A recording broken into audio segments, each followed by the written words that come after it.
कायराना हमले के बाद नेतन्याहू ने कहा था कि मिट्टी में मिला देंगे। उसके कुछ ही घंटों बाद हमास में सिर्फ मलबा ही मलबा नजर आ रहा है। इजराइल ने ऐसी ताकत दिखाई कि घुटनों पर आ गया है। हमास बिलबिला रहा है और मोदी ने भी इजराइल का साथ दे दिया है, जिसके बाद अब फिलिस्तीनी घबरा गए हैं। नमस्कार, स्वागत है आपका हेडलाइंस इंडिया पर। मैं हूं नवीन चौहान। वही हुआ जिसका अंदाजा था। हमास के आतंकियों ने इजराइल पर छिपकर कायराना हमला किया और इजराइल ने भी उसके बाद ऐलान कर दिया। उसने कह दिया कि वो अब हमास को छोड़ेगा नहीं। इसके बाद तो मानो हमास पर इजराइल टूट पड़ा। 24 घंटे नहीं बीते। सबसे पहले आप वो तस्वीरें देखिए कैसे फिलिस्तीन पर हमले के बाद वहां मलबा नजर आ रहा है। ये देखिए, ये मलबे में यहां पर ये हमला दिखाई दे रहा है। तस्वीरें बिल्कुल ताजी हैं जो बता रही हैं कि इजराइल छोड़ने वाला नहीं है। इजराइल और हमास के आतंकियों के बीच जंग छिड़ी है और यह जंग विकराल रूप ले चुकी है। इजराइल इस आत्मसम्मान की लड़ाई बताकर ऐलान जंग कर चुका है। उसने हमास को मिट्टी में मिलाने की कसम खा ली है। इस बीच भारत की तरफ से पीएम मोदी ने ट्वीट कर इजराइल को ढांढस बंधाया तो इजराइल ने जवाब में थैंक यू कहा। भारत की दोस्ती से इजराइल को हिम्मत मिली है। इजराइल का कहना है कि वो जीत कर रहेंगे। इसके बाद तो मानो इजराइल ने ठान लिया कि अब सिर्फ मलबा ही मलबा होगा। रात ही बीती थी कि हमास घुटनों पर आ गया। इजराइल के हमले के बाद हमास के 250 से ज्यादा लोग मारे जा चुके हैं। इसके बाद तो मुस्लिम देशों में भी भूचाल आ गया। पाकिस्तान से लेकर ईरान, लेबनान, तुर्की ने इस हमले की धार्मिक रूप देना इसे शुरू कर दिया है।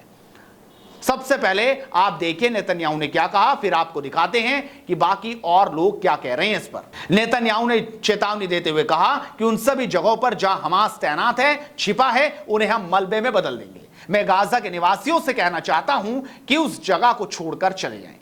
हम हर जगह जबरदस्त कार्रवाई करेंगे। दुश्मन को ऐसी कीमत चुकानी पड़ेगी जिसके बारे में उसने कभी सोचा नहीं होगा, यानी सपने में भी नहीं सोचा होगा। जैसे इजराइल ने हमला किया, उसके बाद अब कैसे फिलिस्तीन के लोग अपने आपा खोते नजर आ रहे हैं, यह तस्वीरों के जरिए मैं दिखाने की कोशिश कर रहा हूं। और तस्वीरें बता रही हैं कि हमास को जैसे ही जवाब दिया, उसके बाद वो इजराइल का नेशनल फ्लैग उतार रहे हैं। कल तक जो जश्न मना रहे थे, कल तक जो सड़कों पर अल्लाहू अकबर के नारों के साथ जश्न मनाते नजर आ रहे थे, अब वो जश्न मातम में पसरता नजर आ रहा है। वहां पर अब मलबा है, लोग यहां से भागते और यहां से निकलते नजर आ रहे हैं। सारे आतंकी भाग चुके हैं और अब सिर्फ इजराइल के गोले बारूद नजर आ रहे हैं। रात की तस्वीरें आसमान में चकाचौंध दिखाई दे रही है कि किस तरह से पूरी रात सिर्फ रॉकेट ही रॉकेट नजर आया। इजराइल डिफेंस फोर्स ने कहा कि हमने हमास के हमले के जवाब में ऑपरेशन आयरन स्क्वाड्स शुरू किया है। इसके जरिए हवा, जमीन और समुद्र से गाजा पट्टे में रॉकेटों की बौछार हो रही है।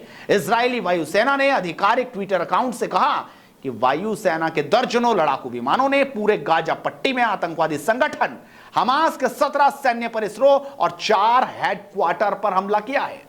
आईडीएफ के प्रवक्ता रियर एडमिरल डैनियल हगारी ने प्रेस कॉन्फ्रेंस कर कहा कि सुबह 6:30 बजे से इजराइल में रॉकेट दागे गए हैं। कम से कम 7 जगहों पर इजरायली सैनिक घुसपैठियों से लड़ रहे हैं। पूरी रात आसमान में बम ही बम नजर आए, हर जगह रॉकेट ही रॉकेट थे।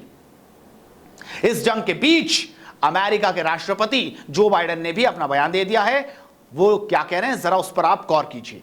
You know, when I spoke with Prime Minister Netanyahu this morning, I told him the United States stands with the people of Israel in the face of these terrorist assaults. Israel has the right to defend itself and its people. Full stop. There's never justification for terrorist attacks. And my administration's support for Israel's security is rock solid and unwavering. Let me say this as clearly as I can. This is not a moment for any party hostile to Israel to exploit these attacks to seek advantage.